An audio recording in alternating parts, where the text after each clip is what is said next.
Bonjour à tous, bienvenue pour ce nouveau webinaire du Florian Mention Institut. Je suis ravi de vous accueillir. Alors, je vais juste m'assurer que vous m'entendez bien, vous me voyez bien. Et ça serait super de le noter dans le chat pour que je sache que vous m'entendez bien, vous me voyez bien. Alors, je vois qu'il y en a certains qui commencent à taper.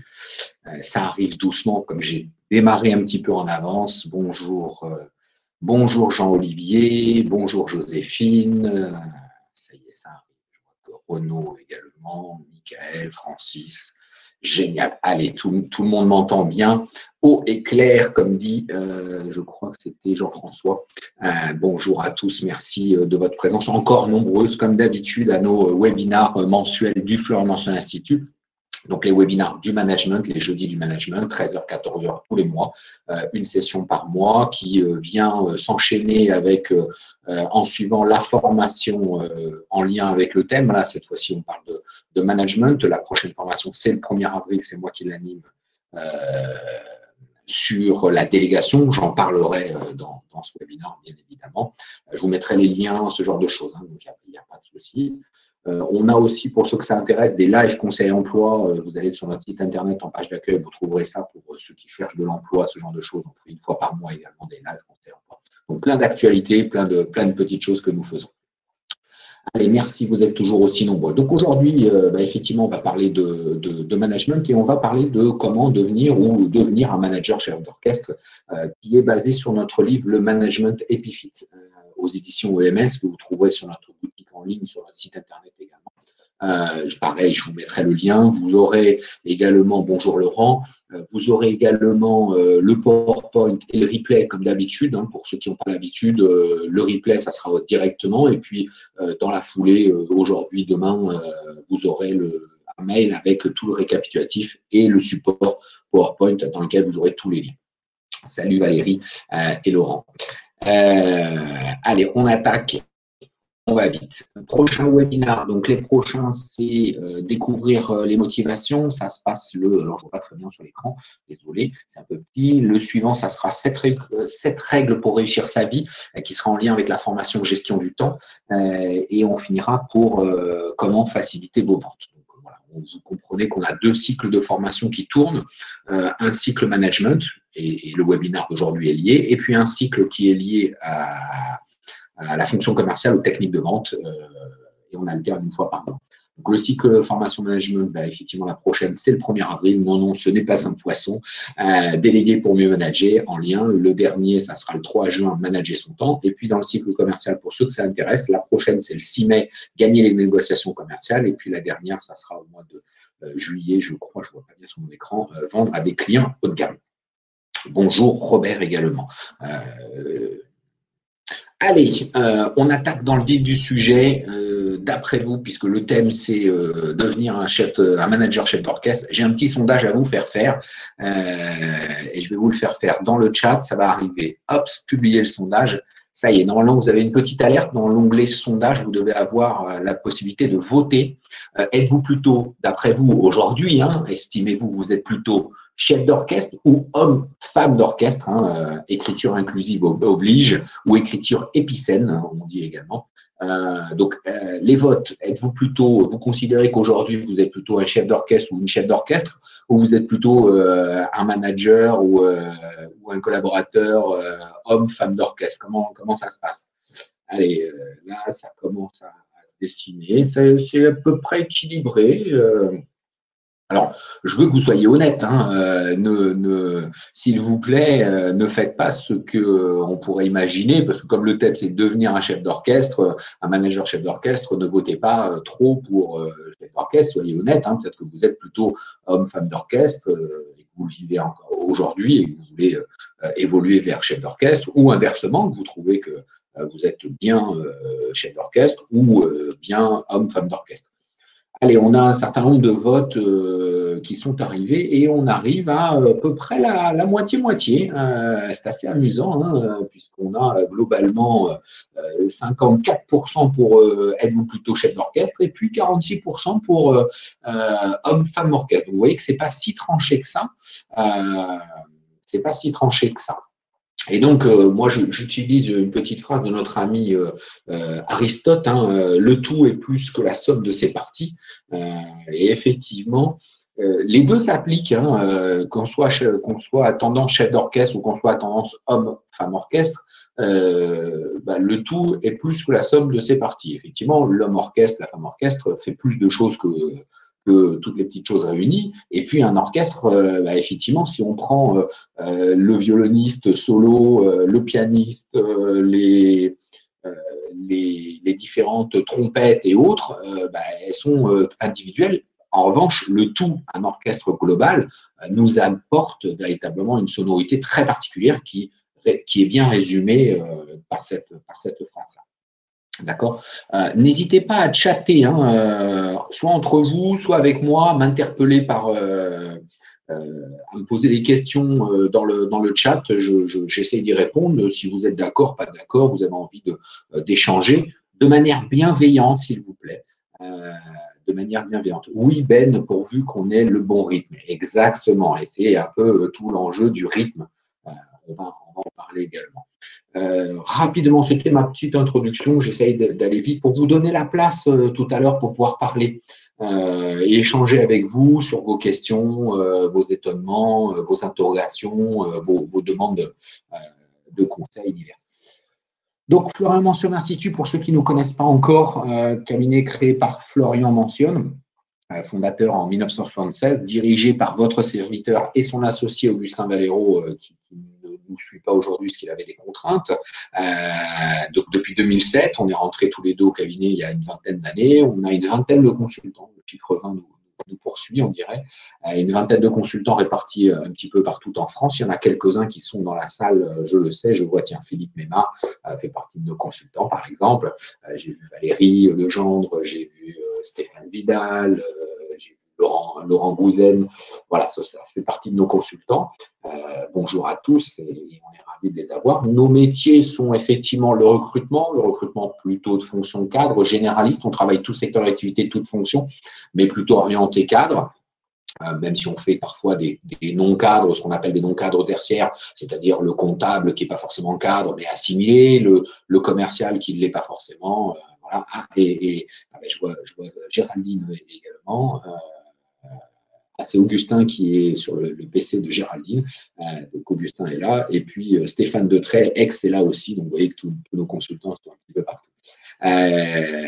Donc notre métier principal, c'est le recrutement. On fait également de la haute placement, c'est l'envers du décor du recrutement. On souhaite se séparer de son entreprise ou son entreprise souhaite se séparer de nous et on se fait accompagner par un cabinet comme nous. On fait de la formation, management, formation technique commerciale, formation RH, recrutement. Philippe est également là, je sais. Alès est avec nous. On fait des bilans de compétences, du coaching et puis du conseil RH.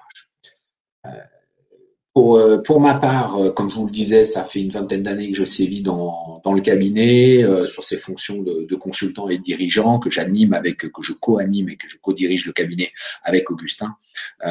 Et on co-anime tous les deux un réseau d'une vingtaine de consultants partout en France, avec une grande spécialité, on va dire, grand sud de la France. On va dire qu'un Bordeaux-Marseille, en remontant jusqu'à Lyon, et puis on est également à Paris. Ma petite carrière fait que j'ai recruté un certain nombre de personnes. On estime à un peu plus de 2000 recrutements. Et puis voilà, et puis on a coécrit quelques livres, dont le management épiphyte que je remets ici. Si vous avez besoin de plus d'informations, vous n'hésitez pas. Marc Rénal de Toulouse est là également de notre réseau. Bonjour à toutes du Nord, bonjour David. Ouais, c'est sympa si vous nous dites d'où vous êtes, parce que j'aime bien, des fois on a des gens de loin, d'autres d'à côté, et puis des gens de l'international, donc on est ravis. Donc, tiens, ça va être un bon moment pour me dire d'où vous êtes et en même temps m'évoquer un mot. Allez, vous avez le droit à une petite phrase, mais légère, ne me faites pas des choses trop compliquées, sur ce que vous évoque le manager homme-orchestre. Hein, donc là, je vous laisse vraiment vous exprimer. J'essaierai de reprendre un petit peu. Donc, en même temps que vous me dites d'où vous êtes, ce qui serait super, c'est que vous me disiez, voilà, moi, le manager homme-orchestre, ça me parle, ça m'évoque ça, ce genre de choses. Allez, c'est à vous, vous avez la parole. Vous avez la parole, David du Nord, mais bientôt dans l'Hérault. Ah, bah, très bien, David. Tambourine Man. Ah ouais, c'est original, Philippe. C'est original. Coopérant. Ouais. Coordination. Ouais, exact, coordination. Métronome. Jolie celle-là. Collaboratif. Montpellier. Leader facilitateur. De Joinville. Manager coordinateur. Harmonie. Savoir se mettre en musique les savoirs de l'équipe. Attention, j'ai l'impression que vous n'avez pas lu la question. Ici, c'est le manager homme orchestre, c'est pas le manager chef d'orchestre. Je vous posais la question, réfléchissez bien. Là, je suis sur l'homme orchestre. Alors, je ne sais pas si vous connaissez René Briac, qui est l'homme orchestre français le plus connu. Hein.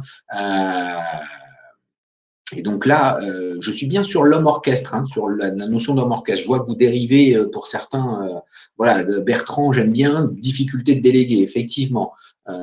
Spécialiste, ouais, homme à tout faire, Sylvie, effectivement. Homme orchestre, personne qui fait tout et ne sait pas déléguer, être multitâche, expertise, polyvalence, sens de l'écoute, capitaine d'équipe. Alors, capitaine d'équipe, c'est peut-être pas l'homme orchestre pour le coup. Ok, ouais, c'est bien, c'est pas mal. Fait à la place de Sylvie. Ouais, exactement. Exactement. Effectivement, moi, j'ai résumé ça sur un petit nuage de mots. Il est seul. Le manager homme orchestre, il est un peu solo. Hein. Vous l'avez dit à plusieurs reprises. Il fait à la place d'eux. Il sait tout faire. Il est, on pourrait considérer omniscient. Parce qu'il a le sentiment d'aller plus vite. Seul, on va plus vite. Seul, on va plus vite. Il a ce côté omniscient, etc. Mais effectivement, il y a des gros travers au manager homme orchestre. Ça a des intérêts. Hein. On avait dit un mot, oui, David, effectivement, il y en a quelques-uns qui ont débordé, qui ont fait des multiples phrases, mais c'est ce qui est sympa. Il y a des avantages hein, à être manager homme orchestre, c'est que les collaborateurs peuvent compter sur lui, ses propres managers savent que quoi qu'il arrive, les choses vont être faites et plutôt bien faites. En général, les hommes orchestres sont des gens qui sont capables d'aller dans beaucoup de choses, dans beaucoup de sujets. L'innovation ne leur fait pas peur. Voilà. L'inconvénient, c'est ce que je mets, c'est il sait tout faire seul. Ils veulent tout faire seuls, souvent débordés. Effectivement, Philippe, moi, c'est ce que je mets dans le terme, c'est épuisant d'être homme orchestre et d'être manager homme orchestre, hein, parce qu'à la fois, il faut être manager et à la fois, il faut être homme orchestre. Donc, c'est extrêmement compliqué. Et effectivement, est-ce que véritablement un homme orchestre est un manager? Je pose sérieusement la question. Alors, Dominique, on a des petites… les petites phrases, je n'arrive pas à les lire. Mais voilà, est-ce un manager? Quand on voit qu'il est très seul, je ne suis pas sûr non plus que ce soit véritablement compatible d'être manager homme orchestre. Et pourtant, tout à l'heure, je suis sûr que dans la salle, vous étiez nombreux à être manager et à m'avoir dit à 46%, je suis homme ou femme orchestre. Est-ce que certains ont répondu, je suis homme orchestre et pourtant vous managez? Est-ce qu'il y en a certains qui sont dans la salle qui ont dit ça? Un gros problème s'il est absent, effectivement, Philippe, on est bien d'accord, c'est un vrai problème, c'est une vraie difficulté. Il y en a certains qui m'ont dit, voilà, qui ont répondu, je suis, oui, on peut faire les deux, Nadine. Oui, mais c'est épuisant, c'est vite épuisant, c'est vite fatigant, c'est compliqué, c'est dur. Hein, il y a des gens qui s'en accommodent, hein, peut-être que vous faites partie de ce cas-là, Nadine, mais effectivement, parfois, c'est bien compliqué. On est bien d'accord, hein, souvent, on fait souvent les deux. Alors pourquoi souvent on fait les deux et c'est usant, Karen? Parce qu'on a cet état d'esprit, notamment franco-français, c'est très latin et très français, de dire tu seras manager, mon fils. Donc en gros, on nous a tous poussé, tous idéalisé la fonction de management, l'ascenseur social. Vous vous rappelez de cette histoire d'ascenseur social qu'on nous a bassiné pendant des années. Alors, l'effet dévastateur de l'ascenseur social, c'est que la seule voie pour être socialement reconnu, c'était de monter. Et donc, quand on a transcrit ça dans l'entreprise, on nous a appris ça tout petit, on disait l'éducation nationale est un bel ascenseur social, etc. Ok, très bien, bon tact. Sauf que quand on arrive, nous, dans l'entreprise et qu'on a inculqué de ce concept-là, ben, on n'a qu'une idée en tête, c'est de se dire, ben, il faut monter. Donc, il faut que je fasse l'ascenseur social dans l'entreprise. Ben, l'ascenseur social, naturellement, c'est quoi? C'est de prendre la place du manager, de le dépasser, etc. C'est une belle vocation, mais tout le monde n'est pas prédestiné à ça, tout le monde n'est pas à l'aise avec ça. Et donc, on se retrouve à vouloir faire monter et tous monter. OK. Sauf qu'on a un deuxième travers, c'est qu'on fait monter en général le plus fort, le plus balèze, le meilleur expert. Sauf qu'être expert, être homme orchestre, savoir tout faire dans l'entreprise, etc., sur cette fonction-là, sur ce métier-là, c'est un vrai problème. C'est un vrai problème parce que c'est pas pour ça, c'est pas parce que vous êtes un super expert de votre métier, un super commercial, un super comptable, un super ingénieur que vous serez un super DAF, un super directeur commercial ou chef des ventes ou un super directeur de production. Ce sont deux choses différentes. Et c'est vrai qu'on a valorisé énormément la fonction managériale, on l'a portée au nu, et de l'autre côté, on a sous-valoriser l'expertise technique dans un métier. Et ça, c'est une vraie difficulté. C'est ce qui nous amène aujourd'hui à cette espèce de schizophrénie du manager homme-orchestre, parce que l'homme-orchestre, c'est un peu celui qui est le meilleur, qui sait tout, etc., sur qui on se repose et sur qui les managers au-dessus trouvent que la direction trouve que c'est super d'avoir quelqu'un comme ça, sauf que ce n'est pas celui qu'il nous faudrait en tant que manager. La plupart du temps, manager homme orchestre, pour moi, c'est presque incompatible. La plupart du temps, les gens ont du mal à piloter les deux notions. Meilleur expert ou meilleur communicant. Ouais, Maurice, il y a un peu de ça aussi. Mais c'est surtout que pour moi, il y a la notion d'expert. Dans vos métiers, il y a des gens qui sont super experts et qui devraient rester dans cette voie-là et qu'on devrait porter au nu parce qu'ils sont super importants. Et de l'autre côté, on doit voir des gens qui managent et qui ne font que ça. Et d'ailleurs, on va parler du manager chef d'orchestre. Un même petit exercice que tout à l'heure, que vous évoque en un mot le manager chef d'orchestre cette fois-ci. Allez-y, vous avez le droit de vous lâcher, vous avez le droit de reprendre ce que vous avez dit tout à l'heure, puisque voilà. Hein, alors, vous m'avez cohésion du groupe. Et oui, Étienne, exactement. Hein, cohésion qui porte son équipe. Alors, je ne sais pas s'il le porte. Hein, le diapason, ouais, exactement. Leader. Valérie. Anime, impulse, canalise. Vu que je me suis trompé, la même chose que tout à l'heure. Oui, mais je m'en souviens plus, Jean-Olivier. Animateur et orientateur. Ouais, c'est pas mal ça aussi. Ça va vite. Hein. C'est briller. En un mot, effectivement, guide, d'après Marc Rénal. Ouais, guide, ouais, effectivement, donne du sens. Bienveillant et facilitateur, capitaine, guide. Oreille, ouais, vous avez tout compris, fédérateur. Vous voyez que là, d'un seul coup, c'est plus facile. C'est plus fluide de mettre des mots sur manager, chef d'orchestre. Hein, c'est beaucoup plus facile. Tiens la barre. Certains disent tiens la baguette aussi. On va en parler. Donc, dans manager, chef d'orchestre, moi, je trouve vision. Effectivement, le chef d'orchestre est celui qui va mettre au diapason, mais qui sait surtout quelle est la vision qu'il veut donner, quel est le sens qu'il veut donner aux choses, et donc à la musique, à la composition. Hein. On le sait bien pour les mélomanes qui sont là certainement. Faites jouer le même morceau avec le même orchestre, avec deux chefs d'orchestre différents, et vous n'aurez pas les mêmes sonorités, vous n'aurez pas le même enthousiasme, le même engagement. Ça ne sera pas la même musique. Et ça, c'est assez extraordinaire, alors que les partitions, c'est des partitions, c'est la même chose.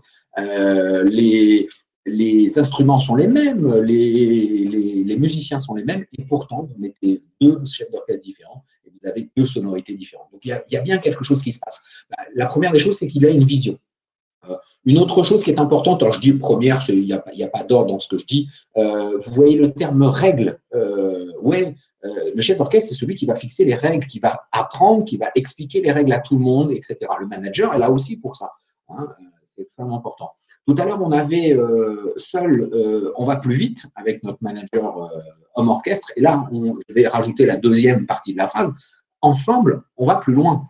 Et oui, ensemble, on va plus loin parce que l'homme orchestre, il a une limite en nombre d'instruments. Il n'arrivera jamais aux sonorités d'un orchestre philharmonique. Hein. Pour ceux qui ont eu la chance d'aller écouter des orchestres philharmoniques dans de très belles salles, et quand vous avez entre 30 et 50 musiciens dans une même salle avec une très belle sonorité, ça emporte tout et vous sentez toutes les vibrations, les vibratos. Enfin, c'est totalement extraordinaire. Je vous invite, pour ceux qui ne l'ont jamais fait, évidemment, hein, bientôt, nous l'espérons tous, prochainement que nous allons pouvoir refaire ça.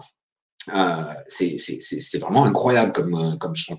Alors que l'homme orchestre, il a du mérite, hein, il va réussir à faire des choses extraordinaires parce qu'il a une grosse caisse, une trompette, un tambour, etc., etc. Mais quand même, c'est quand même pas la même chose. Donc ensemble, on va plus loin, on est bien d'accord. Il y a la notion de stratégie, d'objectif, d'harmonie, et puis il y a la notion de gérer les individualités. Oui, le manager chef d'orchestre va faire très attention aux individualités. Vous vous doutez bien que dans un orchestre, il y a des égos. Tiens, c'est bizarre, je crois que dans les entreprises aussi, il y a des égos. Il y a des gens introvertis, des gens extravertis. Tout à l'heure, quelqu'un parlait de politique et de communication. Oui, il y a dans vos équipes, il y a des gens qui communiquent beaucoup, qui sont faciles, qui ont la facilité de communiquer, puis d'autres qui communiquent très peu. Le chef d'orchestre et le manager chef d'orchestre doit réussir à utiliser les individualités. Et là, c'est pareil, quand vous êtes chef d'orchestre avec des solistes en violon, par exemple, que vous les mettez dans un tout, il faut que tout ça ce soit harmonieux et qu'ils ne se sentent pas rabaissés ou mis sur un piédestal. Il faut que tout le monde se mette au diapason et tout le monde soit sur la même longueur. Et voilà l'intérêt du manager chef d'orchestre. Et vous l'avez bien compris, aller vers ça, pour nous, c'est quelque chose de fondamental. C'est quelque chose de fondamental. Dans notre livre, Le Management Épiphyte, il y a beaucoup de ce que je raconte là. Nous, c'est grandir et faire grandir. Hein, grandir et faire grandir, ou faire grandir pour mieux grandir soi-même. Parce que qui, du chef d'orchestre ou des musiciens, s'élève le mieux? Je crois qu'on s'élève ensemble, en fait. Hein, et les meilleurs managers, les meilleurs chefs d'orchestre, les meilleurs opéras ont été dirigés de main de maître par des chefs d'orchestre remarquables, mais avec des musiciens remarquables également. Il faut l'alliance des deux et que le chef d'orchestre soit capable de porter au nu toutes les individualités et faire en sorte que tout ça donne vraiment du sens. Donne vraiment du sens. Donc, effectivement, le chef d'orchestre, il décrypte la stratégie commune. Vous êtes, vous, en tant que manager, chef d'orchestre, avec une stratégie d'entreprise qui vous est un peu tombée du ciel parfois, ou auquel vous avez peut-être contribué sérieusement, je l'espère. C'est pas toujours le cas. On peut être un manager intermédiaire et ne pas avoir voix sur la stratégie, mais en tout cas, c'est vous qui devez la décrypter pour vos collaborateurs. Et c'est exactement la même chose avec le chef d'orchestre ou le musicien, cette fois-ci, et pas le manager chef d'orchestre, le musicien, lui, va décrypter la partition pour en faire quelque chose d'harmonieux. Mélanie, le management épiphyte, la big de Florent mentionne. Je m'inspire tous les jours. Merci Mélanie. Mélanie a suivi la formation, le site de formation management épiphyte. Et je crois qu'elle a beaucoup apprécié et j'ai beaucoup apprécié l'avoir en formation. Merci à toi. Donc, le manager chef d'orchestre, il est là pour décrypter la partition commune, la vision, comment l'entreprise veut avancer. Et donc, il va avoir une vision d'ensemble de ce qui doit se passer dans son équipe, dans l'entreprise, ce genre de choses. On le voit bien d'ailleurs. En plus, la posture du chef d'orchestre fait qu'il est au-dessus de tout le monde et il a une espèce de vision d'ensemble. Et c'est ce qui est génial, c'est que les musiciens ne se regardent pas. D'ailleurs, certains sont les uns derrière les autres en rang et ne regardent que le chef d'orchestre pour avancer. Il définit et adapte les objectifs collectifs et individuels avec ses collaborateurs, de savoir un petit peu avec qui on peut attendre quoi, que ce soit de manière collective ou sous-collective, parce qu'il y a des ensembles. Par exemple, dans les orchestres, vous avez les cuivres, vous avez les cordes, vous avez les tambours, vous avez les percussions, etc. Donc, il y a des sous-ensembles avec lesquels on va demander des objectifs, et puis il y a des objectifs individuels, et il va falloir que le manager chez l'orchestre orchestre justement tout ça. Et c'est pas simple, c'est pas simple. Hein, c'est vraiment quelque chose d'extrêmement difficile à faire. Il rappelle les règles communes pour l'harmonie. Et oui, parce que si vous avez le soliste en violon qui se met à se lever et à jouer de son côté à son niveau, il est très très bon le soliste, mais ça va pas marcher. Hein, donc il y a des règles communes, on doit travailler ensemble, etc., etc. C'est pas le monde des bisounours, le manager chef d'orchestre. Hein. Soyons bien précis. J'aime pas le terme de mener à la baguette, c'est pas du tout ça non plus, mais c'est aussi rappeler les règles. Rappeler les règles. Il y a des règles dans l'entreprise. Il y a des choses qu'on peut faire, des choses qu'on ne peut pas faire. Et le manager, il est là pour ça aussi. Il est là pour ça. Il fait collaborer des égos. Et oui, parce que vos collaborateurs, les musiciens sont souvent des gens avec beaucoup d'ego parce que la plupart du temps, ils ont fait beaucoup d'études. C'est très long, très difficile hein, pour ceux qui sont musiciens. Je sais pas si, tiens, je suis curieux de savoir si vous êtes musicien, pas mélomane. Hein, je suis sûr que beaucoup aiment la musique, mais qui dans la salle est musicien et si oui, de quels instruments vous jouez, etc. Et c'est vrai que c'est difficile. Ouais, Karen, un bel instrument, le piano. Voilà, ce sont des instruments qui. La musique est exigeante, hein, surtout la musique classique. Moi, j'ai mes deux fils, un qui fait de la guitare électrique à 10 ans, il se régale. Claude qui fait de la voix. Le travail sur la voix, c'est extrêmement important quand on a des corps, des chœurs, ce genre de choses. Saxophoniste et chef d'orchestre Grégory. Alors là, merveilleux. Guitare, le ukulélé, génial. Un peu d'expérience en fanfare pour Joséphine et du pipeau devant mes IRP. C'est très, très bon, Dominique. Merci. Merci pour le pipeau. Il en faut aussi un petit peu de dose d'humour, ça nous fait du bien. Merci, Dominique, pour ce témoignage. Les musiciens, c'est très exigeant. Donc, en général, ils ont l'habitude, ça dépend des instruments, mais la plupart, ils ont l'habitude de s'être entraînés. Quand on est dans un orchestre comme ça, de haut niveau, on a des gens de haut vol en face de nous. Et il va falloir faire cohabiter tous ces égos-là parce que vous voulez les meilleurs. Et les meilleurs, souvent, ont de l'ego. Ils ont une personnalité, on les a gonflés à bloc, etc. Et ben, dans vos équipes, c'est pareil. Hein, il faut les gérer, ces égos. Il faut les prendre en compte. Il ne faut pas les tirer vers le bas. Hein. Ça, c'est un vrai travers que l'on a. Je vais prendre une analogie très différente qui est le monde du football. Dans le football, vous avez vu, pour ceux qui étaient là le 12 juillet 98, parce que des fois j'ai des publics un peu jeunes qui n'ont pas vécu en direct le 12 juillet 98. 12 juillet 98, la France obtient sa première étoile. Je ne suis pas fan de foot, mais malgré tout, on était tous devant notre écran, on était tous en liesse, etc. C'est génial. Les joueurs de foot ont des sacrés égos, mais c'est comme ça qu'on gagne des Coupes du Monde. C'est comme ça qu'on gagne les Coupes du Monde, c'est avec des égos. Alors après, il faut quand même les gérer, parce que 10 ans plus tard, en 2008, les égos ne sont pas descendus du bus. Hein.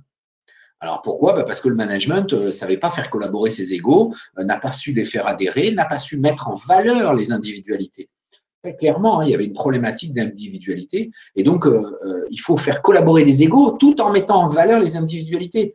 Qu'est-ce qui fait que Dupont ou Durand va nous apporter ? Et donc, c'est ça qu'il va falloir faire en tant que manager chez l'orchestre, c'est trouver les individualités qui vont servir la cause commune et qui vont nous permettre de faire avancer l'équipe et donc le projet, la vision commune, ce genre de choses. Fais-nous respirer, Loïc. Égoïste. Ouais, aussi.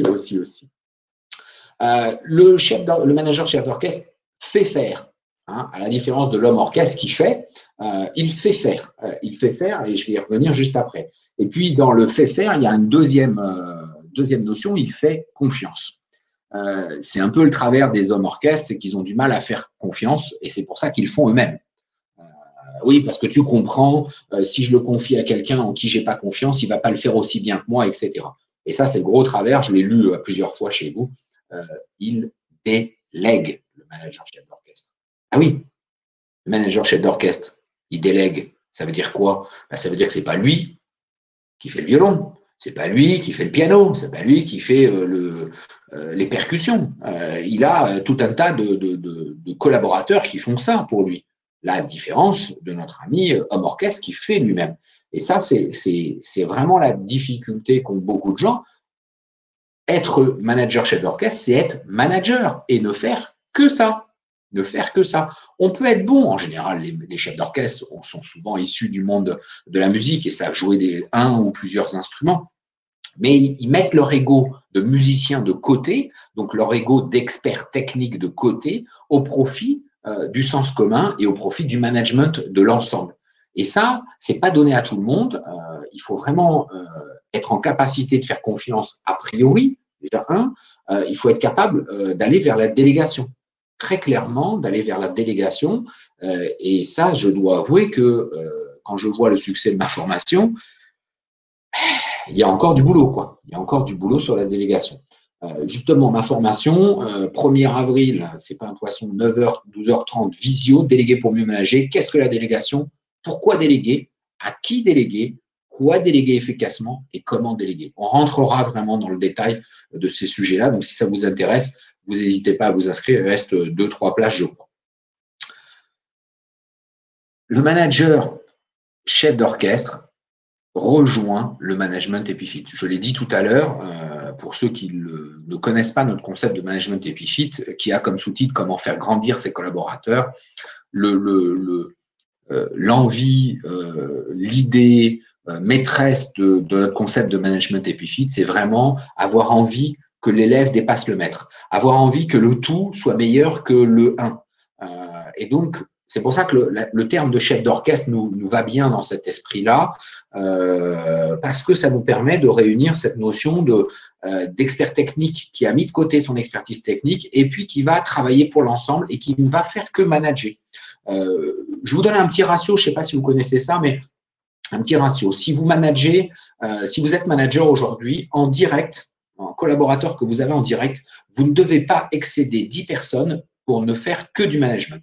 Si vous avez 10 personnes à manager, votre job, c'est de manager et plus rien d'autre. Vous ne pouvez pas faire autre chose, sinon vous n'aurez pas le temps de faire le reste. Ça ne veut pas dire que vos collabs n'ont pas des gens en dessous de vous et que vous ne pilotez pas des milliers de personnes. Mais votre regard rapproché en direct doit être véritablement la notion de 1 pour 10. De 1 pour 10. Donc ça, c'est extrêmement important. Pour revenir sur la notion de management Epifit et de vouloir faire grandir, le terme Epifit, pour ceux qui ne connaissent pas, c'est Benoît, je réponds à cette donnée, c'est nous qui l'avons expérimenté dans beaucoup de cas, beaucoup d'entreprises, et je crois qu'on doit la trouver sur Internet avec des universitaires qui ont fait des études sur ce sujet-là. Parce que si vous dépassez, alors c'est des ratios, si vous dépassez les 10, vous n'aurez plus le temps de faire autre chose. Vous n'aurez plus le temps de faire autre chose. Ça va dépendre aussi de la maturité de vos collaborateurs. Si vous avez des collaborateurs très matures dans la relation individuelle, vous pourrez augmenter le nombre de personnes à manager en direct. Au-delà, vous n'aurez plus le temps. Vous n'aurez plus le temps. Vous ne ferez pas que ça. Donc, bien sûr, c'est tout relatif.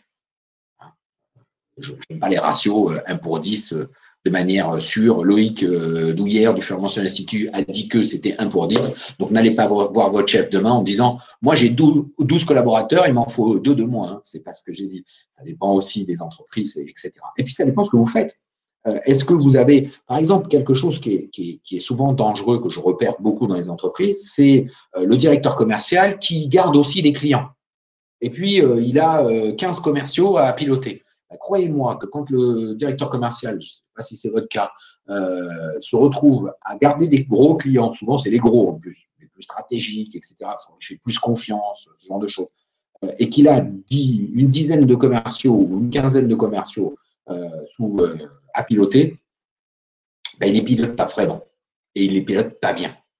Et il ne fait pas que ça. Et il n'est pas là pour les faire grandir. Il est là pour essayer de les faire avancer au mieux. Au mieux. Et vous verrez qu'en se détachant de ça et en ne faisant que ça, vous allez vraiment améliorer votre capacité. Mais pour ça, faut-il encore avoir la capacité, l'envie de déléguer. Pendant 18 ans, c'est varié entre un, il faut encadrer les autres managers. Oui, bien sûr, Moussine. Bien sûr, bien sûr. Mais combien de personnes vous aviez, vous, en direct? Pas les 50 ou 100 personnes. Il faut voir un petit peu combien vous aviez vraiment en direct. Parce que si vous avez 50 à 100 personnes, c'est difficile de piloter tout le monde. C'est difficile de piloter tout le monde. Le management Epifit nous vient d'où? Voilà, si vous aviez 6 personnes vraiment en direct. vous avalisez ce que je dis, en fait. Hein. Après, ça dépend des personnes que l'on a en face de nous, mais c'est exactement ça. On peut avoir une PME de 100 personnes, mais n'avoir que 6 personnes en dessous de soi et piloter ces managers intermédiaires. C'est ça le job d'un dirigeant ou d'un manager. Le management épiphyte nous vient de plusieurs choses. Le terme épiphyte est issu du monde végétal. Dans le monde végétal, vous avez 2 sortes de plantes que vous connaissez, les épiphytes et les parasites, qui sont les 2 opposés. Les parasites, vous en connaissez 2 en général, que sont le gui et le lierre. Alors, les parasites, ils ont cette particularité, c'est d'aller, pour le gui, se pluguer directement sur la sève de son support, pomper la sève, se développer au détriment de son support jusqu'à tuer son support, ce qui est un peu absurde parce que le gui étant une plante qui a besoin d'être en l'air, une fois qu'elle a tué son support, ben, elle meurt avec. Il faut être un peu idiot, mais c'est la nature du gui, plante parasite. La deuxième plante parasite qui n'est pas beaucoup plus maligne, c'est le lierre. Le lierre, vous avez dû voir si vous vous baladez en forêt, que vous avez des arbres tombés au sol avec des branches jaunâtres, enfin des feuilles jaunâtres accrochées qui l'ont complètement vampirisé. C'est le lierre. Le lierre, il grimpe et donc il va aller jusqu'à l'étouffement de son support. Et puis, quand le support, il est étouffé, il est mort, qu'est-ce qui se passe? Le support, il tombe, et quand il tombe, il arrache tout, et les racines, notamment souvent de lierre, et le lierre meurt avec. Pas très malin, etc. Nous, on est parti sur l'exact opposé, qui est les plantes épiphytes. Et dans les plantes épiphytes, pareil, vous en connaissez 2. La plus connue, c'est l'orchidée. Donc l'orchidée, très jolie plante, mais qui a bien compris que pour grandir, c'est une plante rampante qui a besoin d'un support pour pouvoir faire des fleurs et pour que les abeilles la voient, etc. Et en plus, elle fait des très belles fleurs pour qu'elle soit vraiment repérée parmi toutes les autres. Et donc, ce que va faire l'orchidée, c'est de grandir avec son support. C'est une sorte de symbiose, en fait. Et donc, elle va prendre soin de son support parce qu'elle a bien compris qu'elle avait besoin de lui. Deuxième plante qui a bien compris ça et qui est aussi une plante rampante à la base, c'est la vanille. Pour ceux qui ont eu la chance, je nous souhaite à tous de revoyager, qui ont eu la chance d'aller dans les pays chauds de type Madagascar, Réunion ou Polynésie, vous avez des vanilleraies. Allez visiter une vanilleraie et vous allez voir que les agriculteurs les mettent sur des poteaux. Alors, mettre des poteaux, etc., pour grandir, etc. Dans la nature, la vanille va grandir et va grandir avec son support. Dans l'entreprise, c'est pareil. On a des collaborateurs parasites qui vont venir vampiriser le manager, l'équipe, etc., jusqu'à étouffer ce genre de choses. Et puis, on a des collaborateurs épiphytes qui vont accompagner, qui vont grandir et que le manager épiphyte va faire grandir, etc. La difficulté de ça, c'est que, encore une fois, on va parler d'ego, il faut que le manager ait l'envie. Et l'envie de faire confiance et l'envie d'assouplir son propre ego pour faire grandir ses collaborateurs. Et le chef d'orchestre, qu'est-ce qu'il fait? Ce que je vous disais, il met de côté son ego de musicien en général pour vouloir faire grandir son équipe, faire grandir l'orchestre en lui-même. Hein. Et c'est pas lui, même si on le met devant, c'est pas lui qui est le plus important, ce sont vraiment les collaborateurs qui doivent grandir et grandir tous ensemble. Et voilà pourquoi on a fait une petite formule qui s'appelle P égale CM3. C'est quelque chose qu'on retrouve beaucoup chez nous. P égale CM3, ça veut dire la performance d'un collaborateur est égale à ses compétences, C, multiplié et factorisé par 3M, motivation, management et moyens. D'accord ? En clair, pour faire simple, pour simplifier cette formule mathématique où vous reconnaîtrez notre ami Einstein, l'inspiration qu'on a pu avoir, parce que vous avez vu, on s'inspire de ce que l'on voit dans la vraie vie pour en tirer d'autres choses dans le domaine du management et des RH. Autrement dit, le P égale CM3, la réussite d'un collaborateur ne dépend pas de ses seules compétences, elle est la réussite d'une équipe. Elle est la réussite d'une équipe. Un percussionniste, moi mon fils il fait de la batterie. La batterie c'est un peu ingrat parce qu'en fait la batterie tout seul c'est pas très joli en fait. Il y a quelques morceaux qui sont agréables, mais la plupart du temps la batterie a besoin d'accompagner d'autres instruments. Un peu pareil que la basse, etc. La guitare électrique par contre là ils ont besoin d'être devant. Vous voyez que en fonction, la batterie pour que ce soit agréable, il faut qu'elle soit avec un autre instrument ou des autres instruments. Là, c'est pareil dans vos collaborateurs. Nous, on estime que la réussite d'un collaborateur ne dépend pas de ses seules compétences. Il ne suffit pas d'avoir le meilleur batteur dans votre équipe. mais il faut qu'il soit avec les autres et que les autres lui donnent de la motivation, des moyens et que le management ait l'envie de les faire avancer. D'accord. L'autre principe chez nous, c'est le manager EpiFit doit aider ses collaborateurs à faire performance, bien, efficience, les bonnes choses, pertinence. Et oui, notre chef d'orchestre, il ne s'agit pas que le trompettiste ou le saxophoniste s'amuse à se dire bah tiens, moi, je vais me faire un petit solo au milieu d'une partition de Mozart. C'est pas gérable, en fait. Hein. Donc, il faut qu'il soit performant, notre saxophoniste. Bien, il faut qu'il fasse bien les choses, et puis les bonnes choses, il faut que ce soit pertinent. D'accord. Et voilà pourquoi j'aime bien ce petit bonhomme en dessous. Le manager est en rouge, vous l'avez compris, et il aide ses collaborateurs à passer de l'autre côté. C'est pas lui qui passe, hein. Il est là pour les aider. Hein. Il fait bien le pont. Il fait bien le pont. J'ai beaucoup parlé. Il est 18h. Il est 13h40. Vous voyez, j'ai même pas vu le temps passer avec vous, c'est tellement agréable. Il est 13h40. Il nous reste 10 minutes, un quart d'heure pour échanger. J'imagine que vous avez des réflexions, des questions, des envies, des choses auxquelles vous voulez que je réponde sur ce webinaire. Je reviens avec grand plaisir. Nadine, c'est l'idéal 10 personnes aujourd'hui. Il est rare d'avoir un poste à 100% management. Il faut être polyvalent et délégué. Oui, bien sûr, Nadine, on est bien d'accord, c'est un idéal. Et puis, encore une fois, je le répète, ça dépend des collaborateurs, de la maturité des collaborateurs, parce que c'est réciproque, en fait, la relation de manager-manager. Il y a une réciprocité. Et certains managers, malheureusement, qui ont été étouffés par leur manager pendant des années, lorsqu'ils arrivent dans votre équipe, ils ne sont pas habitués, ils ne sont pas prêts. Donc, c'est à vous, en tant que manager, de les faire monter en puissance et de les amener à se libérer, à avancer avec vous selon les notions de management EpiFit pour les faire grandir et leur faire comprendre que vous êtes là pour les faire grandir et non pas les contrôler, les fliquer comme il peut se passer dans un certain nombre d'entreprises, hein, pas chez vous, mais je suis sûr que dans un certain nombre d'entreprises, c'est vraiment dramatique et on a des managers qui ne sont pas des managers, qui sont juste des contrôleurs, hein, qui demandent du reporting. Ils suivent plus ou moins et qui ne sont pas à la disposition de leurs collaborateurs et qui estiment que c'est le collaborateur qui est à la disposition des managers. Alors nous, on dit non, c'est exactement l'inverse qu'il faut faire. Et vous allez voir que c'est l'équipe qui va gagner parce qu'ensemble, on va plus loin. Ensemble, on va plus loin. Sur l'expertise, d'où une tendance potentielle à ne pas la transmettre. Oui, Michel, exactement. Mon précieux, pour ceux qui ont vu Le Seigneur des Anneaux, c'est mon précieux, mon expertise. Donc, j'ai du mal à la transmettre, j'ai du mal, parce que si je la transmets, qu'est-ce qui va se passer? Il va me dépasser. S'il me dépasse, il va prendre mon job. Oh, mon Dieu. Et je vais perdre mon job, c'est gravissime. Donc, je ne donne pas, je reste dans la confidentialité en catimini, et puis j'essaye de contrôler mes collaborateurs. Qui anime le manager chef d'orchestre, surtout, s'il y a plusieurs chefs d'orchestre dans l'équipe? Oui, un codir, mais quand on en est là, Philippe,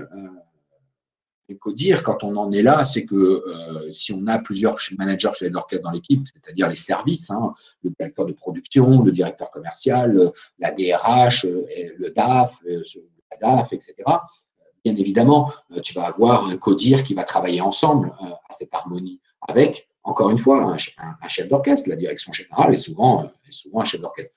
Délégué égale responsabilisé. Bien sûr, Bertrand, il faut, et c'est un des éléments fondamentaux je reviens juste là, de la délégation, c'est la responsabilisation. Alors, la responsabilisation ne veut pas dire se décharger complètement de tout et de dire, bon, les gars, maintenant, vous êtes des adultes, c'est vous qui faites. Non, ça veut dire aussi d'être à leur côté. Et puis, je le répète, c'est de l'individualisation. C'est-à-dire que chacun ne réagit pas de la même manière selon son histoire, selon son vécu, selon sa culture, selon sa formation, selon son expérience à ce mode de responsabilisation. Donc, il va falloir, vous, en tant que manager chef d'orchestre, de les accompagner vers la délégation et de leur expliquer que la délégation, ça va les permettre de monter en puissance. Mais pareil, la délégation, il y a des niveaux. On ne délègue pas tout du jour au lendemain, on ne délègue pas n'importe quoi, n'importe comment, on ne se décharge pas.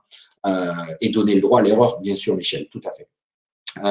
Maurice, votre avis, ce type de management est déjà répondu en France, a tendance à le devenir, prise de conscience en cours. Je dirais qu'on est entre tendance à le devenir et prise de conscience en cours. Je ne peux pas dire que c'est déjà répandu. il y en a un certain nombre. Si c'était le cas, je n'aurais pas besoin d'écrire des bouquins, je n'aurais pas besoin de faire beaucoup de formations, etc. Donc oui, il faut avancer. Alors, pour enchaîner sur votre deuxième question, Maurice, est-ce que nos dirigeants sont soucieux de développer ça? Oui, quand ils comprennent toute la performance et toute la pertinence de ça. Alors, c'est vrai dans les entreprises qui sont allées loin. Il y a deux types d'entreprises qui comprennent bien ça. C'est le milieu industriel, contrairement à ce qu'on peut penser, qui est très pragmatique. Mais justement, comme ils sont allés très loin dans le taylorisme, la parcellisation, ils peuvent aller très loin dans les notions de management. Donc, dans le milieu industriel, les grandes industries automobiles, aéronautiques sont très avancées sur ces sujets-là. Ils ont bien compris que la valeur ajoutée, ce n'était pas l'élément technique. Parce que l'élément technique, globalement, le concurrent, il l'aura aussi. C'est facile, le concurrent étranger, très vite, il peut s'acheter la même machine que vous, avec les mêmes produits, avec le même fournisseur. Donc, globalement, il va y arriver. Il va y arriver. Ce qui va faire la différence, c'est les hommes dans l'entreprise. Les hommes et les femmes dans l'entreprise qui vont faire la différence. Même dans une entreprise industrielle où il y a des robots dans tous les sens, etc. Donc, c'est bien ça qui va faire vraiment la différence. Et le monde industriel l'a bien compris. Et puis, le deuxième monde qui l'a bien compris, c'est le monde du service. Et là, le service, c'est très large. Pourquoi? Parce qu'eux, ils vendent de la matière humaine. Et donc, ils ont bien compris que c'était les collaborateurs qui étaient fondamentaux. Et donc, c'est surtout pas la notion de méthodologie, etc. Oui, c'est l'alliance des deux. Et si vous n'avez pas les bons collaborateurs qui ne sont pas bien drivés, à qui on ne donne pas envie de bosser, à qui on ne veut pas faire grandir, faire évoluer, ce genre de choses, ça va être difficile. Le lean management par pyramide inversée. Ouais, alors le lean, il y a des choses à redire dans le lean. Et puis la pyramide inversée, je ne sais pas. Non, moi je suis plus dans le cercle, on travaille ensemble en fait. Aujourd'hui, j'aime bien la notion de travailler ensemble et que c'est pas parce que je suis manager que je suis en haut ou en bas, quoi. On est ensemble dans une entreprise et il y a des entreprises qui le font très bien. Moi, je travaille avec plein de PME qui le font très bien où le dirigeant a bien compris que son logisticien, il est tout aussi important que son directeur commercial. Parce que si le logisticien ne fait pas le job, le directeur commercial aura beau décrocher le plus beau contrat de la Terre, au final, la logistique ne suivra pas. Donc, vous voyez, et donc on est juste face à des adultes. Et c'est un peu ça qu'il faut essayer de comprendre. La relation managériale, notamment en France, a eu une tendance à infantiliser un petit peu. Il y a un bon côté du bureau, un mauvais côté du bureau. Il y a le chef là-haut, etc. Mais des deux côtés, et c'est empreint d'un certain nombre de postulats que même les collaborateurs sont convaincus de ça aujourd'hui et ils ont du mal. Certaines personnes ont du mal à adhérer avec ce genre de choses et à se libérer pour y aller. Effectivement. Monter en compétence, ça aide à s'engager, bien sûr. Pour monter en compétence, il faut former, aider, épauler tout en déléguant. Oui, bien sûr, Cédric, on est d'accord. Il arrive à un monde qui ne l'a toujours pas compris, c'est l'administration française, en particulier dans la APHP. Ah oui, et puis en ce moment, elle est sur la brèche. C'est vrai que le monde de l'administration, tiens, c'est amusant, je ne sais pas s'il y en a qui sont là dans la salle qui m'écoutent, mais je forme une communauté de communes, toute la strate managériale, que ce soit niveau A et en dessous. Donc, j'ai une vingtaine de managers de premier niveau et de deuxième niveau. Donc, il y a vraiment tout. Et je trouve que la directrice générale des services, je la salue parce qu'elle fait un acte managérial courageux dans le domaine des collectivités territoriales, dans le domaine du public. C'est vrai que c'est difficile aujourd'hui encore de rentrer dans cette notion-là. On est encore beaucoup dans le contrôle et de commande et pas dans le collaborate and connect. C'est pas de moi, mais vous verrez sur Internet, ces terminologies existent, émergent. Et je trouve qu'elle a pris beaucoup sur elle. On est de plus en plus sollicité pour aller vers ça. C'est pas simple parce que la collectivité et le domaine de l'administration française publique est empreinte d'un certain nombre de postulats, veut des garde-fous. Il y a des sécurités à avoir très fortes et vous avez vu, là c'est extrêmement important. En plus, vous parlez de la PHP, le domaine de la santé qui est heureusement que tout n'est pas fait n'importe comment, mais en termes de management, c'est compliqué. Et puis, on est face à des structures qui sont parfois un peu plus lentes à adopter, à innover, parce que les managers de ces structures-là sont issus d'écoles un peu anciennes qui ont du mal à faire bouger leur ligne. grand bien leur fasse aussi, elles prennent le temps de digérer les choses, elles ne vont pas rentrer dans la mode. C'est pour ça que je reste, effectivement, Michel, tout dépend comment le lean est interprété. Et c'est bien l'enjeu. Et vous faites la liaison à ce que je voulais dire juste à l'instant. Il faut faire attention avec les concepts, le néo-concept de management trop moderne, les innovations managériales. Il faut y aller doucement. Il faut prendre le temps d'observer, de regarder, de se les approprier. Voilà, les choses avancent, elles avancent doucement, elles avancent de mieux en mieux, de plus en plus vite, mais il ne faut pas brusquer les choses et au détriment, faire de la marche forcée pour changer une culture managériale, c'est jamais très bon. C'est jamais très bon, même si c'est empreint de bonnes intentions. On a vu des choses catastrophiques dans des grands groupes du domaine public. Hein. Si je prends Orange, Orange, c'est pas que les managers étaient nuls, c'est juste qu'ils ont voulu basculer dans des méthodes de management pour lesquelles la structure n'était pas du tout prête à ça. Et donc, ça a été très compliqué à piloter. Très compliqué. Là, ça va mieux, mais ça a mis beaucoup de temps. Et voilà, c'est typiquement le cas où aller sur des nouvelles méthodes de management, bah, la structure, elle ne l'a pas compris. Elle ne l'a pas compris parce que les collaborateurs, du jour au lendemain, basculer de 0 à 1, ça ne fonctionne pas en fait. Ça demande, je ne sais plus qui disait, voilà, c'était Cédric qui disait, il faut fermer, aider, épauler, etc. Et donc, il faut accompagner, quoi, hein, il faut vraiment accompagner. Ça ne peut pas se faire comme ça en décrétant que ça va être super, quoi. Et que le management, Epifit, le lean, la délégation, voilà, demain, je délègue. Très bien, demain, je délègue, mais comment? Et puis, est-ce que vos collaborateurs sont prêts à cette délégation? Et voilà, c'est le boss de ma femme. On a un témoignage en direct de Eric sur le DRH, les qualités du DRH d'Orange. Bon, je me prononce pas, mais je sais que c'est compliqué chez Orange. L'accompagnement est la clé, bien sûr, hein, par un DG, par l'équipe, mais par tout le monde, un manager qui arrive. Voilà, il faut vouloir accompagner et ça va être long. Et ça va être long, ça va jamais aller aussi vite que ce que vous voudriez. Et c'est ça la difficulté. Souvent, les managers trépignent et se disent, mais bon sang, ça n'avance pas, vous comprenez rien. Et oui, il va falloir être pédagogue, oui, il va falloir prendre du temps. Oui, il va falloir vous former vous-même et vous pousser un petit peu dans vos retranchements. C'est important aussi que vous vous formiez, que vous n'oubliez pas de vous former. Moi, j'ai trop souvent des managers qui sont des managers intuitifs, alors c'est très bien, mais dès qu'ils arrivent devant une difficulté managériale, bah, ils restent dans leur routine et parce qu'ils n'ont pas confronté. Parce que moi, je suis dirigeant d'une PME depuis 18 ans, moi aussi, vous le disiez tout à l'heure, donc moi, je n'ai pas besoin, M. Loulière ou Loïc, de me former. C'est une erreur, c'est une erreur. S'il y a eu la réforme du CPF, du compte personnel de formation, c'est pas pour rien, c'est pour que chacun comprenne bien qu'il doit se former tout au long de sa vie, les managers compris, les dirigeants compris. Aujourd'hui, il faut tous se former. Ne croyez pas que c'est inné, que vous savez tout parce que vous pilotez une équipe de X personnes pendant X années, quoi. Non, c'est pas vrai. C'est pas vrai. Donc, il faut avancer, il faut continuer à se former.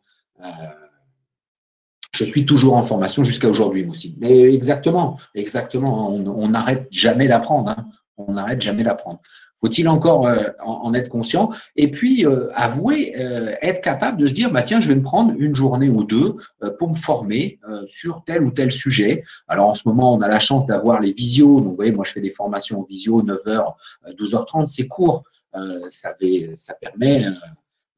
permet effectivement d'avancer tranquillement. Je ne vais pas rentrer, Frédéric, sur le sujet de notre ami Macron, parce que là, le pauvre, franchement, très honnêtement, je lui tire mon chapeau, parce que de beaucoup de nos présidents, il a quand même subi des choses assez historiques entre nos amis Gilets jaunes, les réformes et maintenant le coronavirus. Croyez-moi que son mandat n'est pas de tout repos.